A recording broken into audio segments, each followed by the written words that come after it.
আপনার দ্বিতীয় প্রশ্নে আসি, ইসলামে পুরুষরা 4টা 5টা কেন বিয়ে করে? তারা প্রথম স্ত্রীর কাছে অনুমতি নেয় না কেন? পলিগামির ব্যাপারে যদি বলতে হয়, একজন পুরুষের একাধিক স্ত্রী থাকা, তবে ইসলামী হচ্ছে একমাত্র ধর্ম, আর কোরআনই একমাত্র ধর্মীয় গ্রন্থ এই পৃথিবীর বুকে যেটা বলছে একটা বিয়ে করতে। কোনো ধর্মগ্রন্থ নেই কোরআন ছাড়া, আমি তুলনামূলক ধর্মতত্ত্বের ছাত্র, যেটা বলছে যে একটা বিয়ে করো। একটা অনুচ্ছেদ নেই বাইবেলে, ভগবদ্গীতাতেও নেই, বেদেও নেই যেটা বলছে একটা বিয়ে করতে কোরআন ছাড়া। যদি আপনারা হিন্দু ধর্মগ্রন্থ রামায়ণ পড়েন, শ্রীরামের পিতার কতজন স্ত্রী ছিল? কতজন স্ত্রী? একাধিক। একাধিক, 3 জন। সুন্দর। শ্রীকৃষ্ণ মহাভারতের মতে তার কতজন স্ত্রী ছিল? অগণিত। অগণিত নয়, আপনি আপনার গ্রন্থ ভালোভাবে জানেন না। না, 4 জন স্ত্রী ছিল না। আমার কোনো ধারণা নেই। 4 জন না, 100 জন না, 1000 জন না, 16,108 জন স্ত্রী। কতজন ছিল? 16,108 জন। তাহলে মুসলিমরা কেন 4টা করতে পারবো না? সমস্যা কোথায়? শ্রীকৃষ্ণের যেখানে স্ত্রী ছিল 16,108 জন, আমাদের 4 জন হলে সমস্যা কি? এরপর যদি আপনি বিষ্ণু পুরাণা অধ্যায় 24 অনুচ্ছেদ 1 পড়েন, বলছে একজন ব্রাহ্মণ 4 জন স্ত্রী থাকতে পারে। যদি ইহুদিদের গ্রন্থ পড়েন, এতে অনুমতি আছে যত ইচ্ছা তত বিয়ে করার। যদি খ্রিস্টানদের বাইবেল পড়েন, এতে অনুমতি আছে যত ইচ্ছা তত বিয়ে করার জন্য। যদি বাইবেল পড়েন, আব্রাহামের 3 জন স্ত্রী ছিল। সলোমনের কতজন স্ত্রী ছিল? তার 700 স্ত্রী ছিল। পরবর্তীতে চার্চ নিষেধাজ্ঞা জারি করলো যে খ্রিস্টান একটা বিয়ে করবে, বাইবেল মানা করেনি। আর ইহুদি সম্প্রদায় একাধিক বিয়ে করত। এটা ছিল 1950 সালে, যখন চিফ রাবি সাইনড পাশ করে যে ইহুদিরা একটা বিয়ে করবে। সুতরাং নিষেধ করেছে রাবি, ইহুদি গ্রন্থ না। আর হিন্দু ধর্মগ্রন্থ মতে যত ইচ্ছা বিয়ে করতে পারেন। ইন্ডিয়ান সরকার 1954 সালে একটা আইন পাশ করে যার নাম হিন্দু বিশেষ বিবাহ আইন। হিন্দু বিশেষ বিবাহ আইন বলছে হিন্দুর একটা বিয়ে করতে হবে। এটা ধর্মগ্রন্থ নয়, ভগবদ্গীতা নয়, রামায়ণ নয়, মহাভারত নয়, বেদ নয়, এটা হচ্ছে ইন্ডিয়ান পেনাল কোড। ইন্ডিয়ান সরকার একটা আইন পাশ করেছে 1954 সালে যে হিন্দুদের একটা বিয়ে করতে হবে। কিন্তু ইসলামে নারীর অবস্থান নাম জরিপের হিসেব অনুযায়ী, যদি সরকারি পৃষ্ঠা 66-67 পড়েন, বলা হয়েছে মুসলিমরা বহুবিবাহ করে ভারতে কত পার্সেন্ট জানেন? 4.3%। কত? ভারতে 4.3% মুসলিম পুরুষ বহুবিবাহ করে। আর 1951 থেকে 1961 সালের পরিসংখ্যান মতে হিন্দু কত পার্সেন্ট? 5.06% বেশি ভারতীয় মুসলিমদের চেয়ে। আর ভারত সরকার যদিও এটা নিষিদ্ধ করেছে ভারতীয় আইন অনুযায়ী, তারপরও ভারতীয় মুসলিমদের চেয়ে বেশি বহুবিবাহ হিন্দুরা করেছে। কেন? চলুন এবার দেখি কোরআন কি বলে। কোরআন বলছে সূরা নিসা অধ্যায় 4 আয়াত 3, তোমাদের পছন্দের মেয়েকে বিয়ে করো 2, 3 বা 4, কিন্তু যদি ন্যায় বিচার করতে না পারো তাহলে একটা। এই কথাটা যে একটা বিয়ে করো কেবল কোরআনে আছে, আর কোনো ধর্মগ্রন্থে নেই। বলা হয়েছে পছন্দের মেয়েকে বিয়ে করতে 2, 3 বা 4, কিন্তু ন্যায় বিচার করতে না পারলে একটা বিয়ে করো। আর কেউ যদি একের অধিক বিয়ে করতে চায়, কোরআনের দেওয়া একটা শর্ত হলো ন্যায় বিচার করা। যদি সমান আচরণ করতে না পারো একটা বিয়ে করতে হবে। এখন কি কারণ, যুক্তিসঙ্গত কারণ একজন ভাবতে পারে কেন ইসলাম পুরুষকে একের অধিক বিবাহ নির্দিষ্ট করেছে? অনেক অমুসলিম মনে করে এটা ফরজ, বাধ্যতামূলক। মুসলিম পুরুষের জন্য একাধিক স্ত্রী থাকা ফরজ। এটা বাধ্যতামূলক নয়, অতিরিক্ত। এটা ফরজ না, এটা বাধ্যতামূলক নয়।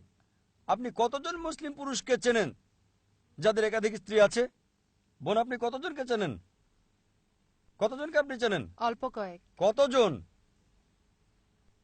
অল্প অল্প কয়েকজন। মানে 1, 2, 3, কয়জন? হ্যাঁ, কমপক্ষে 3 জন। প্রায় 3 জন। ধর্মেন্দ্রের কথা শুনেছেন? হ্যাঁ, তার কজন স্ত্রী ছিল? 2 জন। মুসলিম না অমুসলিম? অমুসলিম। অমুসলিম। আপনার সাবেক মুখ্যমন্ত্রী, ওনার নাম কি? জয়ললিতা। হ্যাঁ। হিন্দু না মুসলিম? হিন্দু না মুসলিম? হিন্দু। হিন্দু। সুন্দর। এরা বিখ্যাত ব্যক্তিত্ব, ঠিক আছে? ইন্ডিয়াতে কয়জন বিখ্যাত ব্যক্তিত্বকে আপনি চেনেন যাদের একের অধিক স্ত্রী? চেনেন এমন 3 জন হতে পারে, ঠিক? হ্যাঁ। হতে পারে তারা আপনার প্রতিবেশী, হতে পারে সহকর্মী। ইন্ডিয়াতে অনেক অমুসলিম আছে যাদের একাধিক স্ত্রী আছে, মুসলিমদের চেয়ে বেশি। চলুন এবার দেখি যুক্তিসঙ্গত কারণ কি, যুক্তি দিয়ে দেখি। স্বাভাবিক অবস্থায় যে কোনো ডাক্তারকে জিজ্ঞেস করলে সে বলবে পুরুষ এবং নারী জন্ম সমান অনুপাতে হয়, ছেলে এবং মেয়ের জন্ম সমান অনুপাতে। কিন্তু যে কোনো ডাক্তার, শিশু বিশেষজ্ঞ, শিশু চিকিৎসক আপনাকে বলবে নারী জাতি, কন্যা সন্তান ছেলে সন্তানের চেয়ে বেশি শক্তিশালী। এ কারণেই কন্যা শিশুর তুলনায় বেশি ছেলে শিশুর মৃত্যুর হার। সুতরাং ছোট সময় থেকেই কন্যা সন্তান ছেলে সন্তানের চেয়ে বেশি হয়। আর জীবনে চলার পথে অনেক মানুষই মারা যায় দুর্ঘটনায়, মদ্যপানের জন্য, যুদ্ধের কারণে। এক্ষেত্রে নারীদের চেয়ে পুরুষের মৃত্যুর হার বেশি। এখন যদি পৃথিবীর দিকে তাকান, দেখা যাবে পুরুষের তুলনায় নারীর সংখ্যা অনেক বেশি। তৃতীয় বিশ্বের কিছু দেশ আছে, যেমন ইন্ডিয়া, যেখানে নারীদের তুলনায় পুরুষের জনসংখ্যা বেশি। আপনি কি জানেন কেন? কারণ হলো মেয়ে ভ্রূণ নষ্ট করা, কন্যা সন্তান হত্যা করা। একটা আর্টিকেল অনুযায়ী একটা প্রোগ্রাম বিবিসিতে দেখাতো, নামটা ছিল লেট হার ডাই, এই নামে প্রোগ্রামটা চলতো। একজন ব্রিটিশ রিপোর্টার এমিলি বেকানন ভারতে আসেন এবং বলেন প্রতি বছর ভারতে 10 লক্ষেরও বেশি ভ্রূণ নষ্ট করা হয় যখন জানা যায় এগুলো কন্যা সন্তান। তিনি আরো বলেন প্রতিদিন 3000-এরও বেশি, গুণ করে দেখেন 1 মিলিয়নের বেশি প্রতি বছর। তামিলনাড়ুর সরকারি হাসপাতালের হিসাব অনুযায়ী এতে বলা হয়েছে 10 জন শিশুর মধ্যে আপনি কি জানেন কতজনকে মেরে ফেলা হয়? 4। আপনি কি এটা জানতেন? তামিলনাড়ু, আপনার এলাকা, আপনার প্রিয় এলাকা, সরকারি হিসেব মতে 10 জন জীবিত কন্যা সন্তানের সরকারি হাসপাতালে 4 জনকে মেরে ফেলা হয়। বিলবোর্ড লাগানো আছে রাজস্থানে, সেখানে লেখা আছে যে 500 রুপি খরচ করুন আর বাঁচান 5 লাখ রুপি। তাহলে এর মানে কি? 500 রুপি খরচ করুন, আল্ট্রাসোনোগ্রাফি করুন, অ্যামনিওসেন্টিসি করুন, কন্যা সন্তান চিহ্নিত করুন আর গর্ভপাত করুন, আর 5 লাখ রুপি বাঁচান। 5 লাখ রুপি। হয়তো লালন পালনের খরচ হবে 2 লাখ রুপি, বাকিটা দিতে হবে যৌতুক। যদি ইন্ডিয়াতে হীনচর্চা বন্ধ করেন, এই প্রিয় দেশে কন্যা সন্তান হত্যা করা বন্ধ করেন, ভ্রূণ নষ্ট করা বন্ধ করেন, তবে ইন্ডিয়াতেও পুরুষ জাতির তুলনায় নারী জাতির সংখ্যা বেশি হবে। পৃথিবীর দিকে তাকিয়ে দেখেন, যদি শুধু নিউ ইয়র্কে দেখেন, পুরুষের তুলনায় 10 লক্ষ মহিলা বেশি। কেবল ইউএসএতে 7.8 মিলিয়ন মহিলা বেশি। ইউকেতে পুরুষের তুলনায় 4 মিলিয়ন মহিলা বেশি। জার্মানিতে পুরুষের তুলনায় 5 মিলিয়ন মহিলা বেশি। রাশিয়াতে পুরুষের চেয়ে 9 মিলিয়ন নারী বেশি। আর ঈশ্বরই জানেন সারা পৃথিবীতে কত মিলিয়ন মহিলা পুরুষের তুলনায় বেশি হবে। বোন, ধরুন আমি আপনার চিন্তার সাথে একমত হলাম, বললেন এক পুরুষ এক নারী। বোন, যদি আমি একমত হই আপনার সাথে, এক পুরুষ এক নারী, আর ধরেন আমার বোন সে আমেরিকায় থাকে, বা আপনার বোন সে আমেরিকায় থাকে, আর ধরেন সবাই পূর্ণ হয়ে গেছে, এক পুরুষ এক নারী, একেবারে পূর্ণ। তারপরও 7.4 মিলিয়ন নারী যারা জীবনসঙ্গী পাবে না, একজন পুরুষ একজন নারী। তাহলে এখন বিকল্প হচ্ছে 7.8 মিলিয়ন নারীর জন্য এমন একজনকে বিয়ে করতে হবে যার আগে বিয়ে হয়েছে বা জনগণের সম্পদ হবে। হয়তো বলবেন ডক্টর জাকির নায়েক জনগণের সম্পদ, এত কঠিন কথা বললেন। বোন, এটা হচ্ছে সবচেয়ে ভালো শব্দ যেটা আমি বলতে পারি। আমি পাবলিক প্রপার্টির চেয়ে ভালো শব্দ ব্যবহার করতে পারছি না। আমেরিকার হিসাব মতে আপনি জানেন একজন পুরুষ একজন স্ত্রীর সাথে স্থায়ী হওয়ার পূর্বে গড়ে 8 জন ভিন্ন ভিন্ন সেক্স পার্টনার থাকে। এটা কি জানেন আপনি? গড়ে 8 জন। কারো 1 জন থাকতে পারে, কারো 10 জন থাকতে পারে, কারো 20 জন থাকতে পারে। একজনের সাথে স্থায়ী হওয়ার পূর্বে 8 জন। সুতরাং একমাত্র বিকল্প হচ্ছে যদি আমার বোন আমেরিকায় থাকে বা আপনার বোন আমেরিকায় থাকে আর তাকে এই সুযোগ দেওয়া হয়, ধরেন তখন সবাই পূর্ণ হয়ে গেছে, একজন পুরুষ একজন মেয়ে পেয়েছে নিজের জন্য।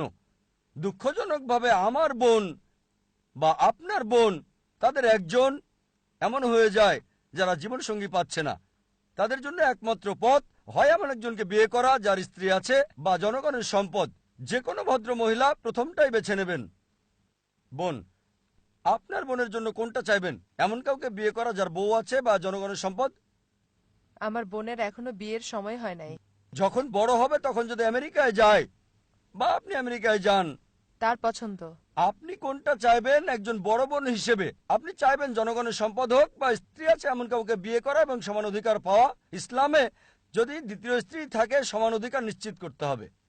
আমেরিকাতে জনগণের সম্পদের কোনো মূল্য নেই, সে অপমানিত, অসম্মানিত। ইসলামে তার সমান অধিকার রয়েছে, সম্মান রয়েছে।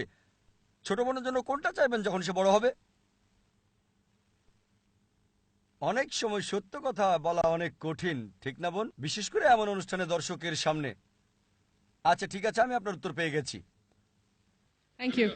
আপনার নীরবতায় বলে দিচ্ছে। এই কারণেই ইসলামে পুরুষকে একাধিক বিয়ে করার অনুমতি দেয়, নারীকে রক্ষা করার জন্য, তাকে ছোট করার জন্য না। আপনার এই প্রশ্নে যে এটা কি বাধ্যতামূলক স্বামী স্ত্রীর কাছে অনুমতি নেবে, বাধ্যতামূলক না। কারণ যদি সে রক্ষা করতে চায়, যদি অন্য কোনো মহিলাকে রক্ষা করতে চায়, বোন আমি মানছি যে স্বাভাবিক অবস্থায় কোনো মহিলাই চাইবে না তার স্বামীকে অন্য কোনো মহিলার সাথে শেয়ার করতে, এটা আমরা মানি, এটা মানুষের স্বভাব। কিন্তু সেই মহিলা যদি ভালো মুসলিমা হয়, যদি ভালো মুসলিম নারী হয়, সে কি করবে? বড় ক্ষতি ঠেকাতে গিয়ে ছোট ক্ষতি মেনে নেবে। সে বলবে জানি স্বামী শেয়ার করা আমার জন্য ক্ষতি, কিন্তু আমি বরং ছোট ক্ষতি মেনে নেব আমার বোনকে জনগণের সম্পদ হওয়া থেকে রক্ষা করার জন্য। সে একজন ভালো মানুষ, সুতরাং অবশ্যই সে তার স্বামীকে অনুমতি দেবে দ্বিতীয় বিয়ে করার জন্য, যদি সে ভালো মুসলিমা হয়। অনুমতি নেওয়াটা ফরজ না, তবে নিলে ভালো। কমপক্ষে জানানোটা জরুরি যাতে করে সে দুই স্ত্রীর সাথে ন্যায় বিচার করতে পারে। আশা করি উত্তরটা পেয়েছেন।